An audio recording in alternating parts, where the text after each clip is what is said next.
Diduga hilang kendali akibat pecah ban, sebuah mobil elep berpenumpang menabrak sebuah warung yang berada di pinggir jalan kawasan Tikungan Hegarmanah, Jatinangor, Kabupaten Sumedang, Jawa Barat pada Senin pagi 2 September 2024. Tidak ada korban jiwa dalam peristiwa ini. L, pemilik warung, syok lantaran nyaris terjepit. Mobil mikrobus Elf berisi penumpang yang melaju dari arah Cirebon menuju Bandung ini menabrak sebuah bangunan warung hingga hancur di Tikungan Hegarmanah, Jatinangor, Kabupaten Sumedang, Jawa Barat pada Senin pagi 2 September 2024. Akibat kecelakaan ini, sebanyak 3 orang penumpang mengalami luka dan dilarikan ke puskesmas terdekat. Sementara pemilik warung atas nama Ami nyaris menjadi korban lantaran saat kejadian ia berada di dalam warung.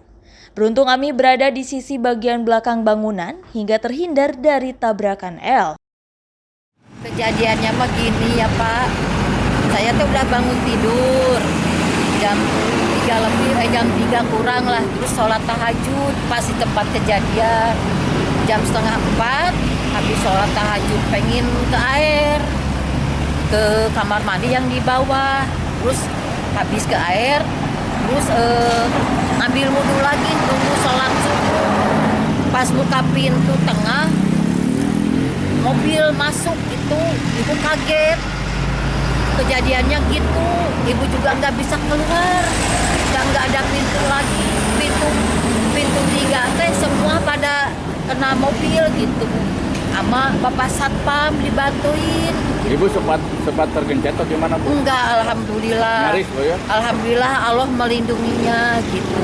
Nyaris tergencet, Bu? Hah? Nyaris tergencet dah, itu pada tumpah gitu. Sementara itu, proses evakuasi mobil F pun berlangsung hingga Senin siang.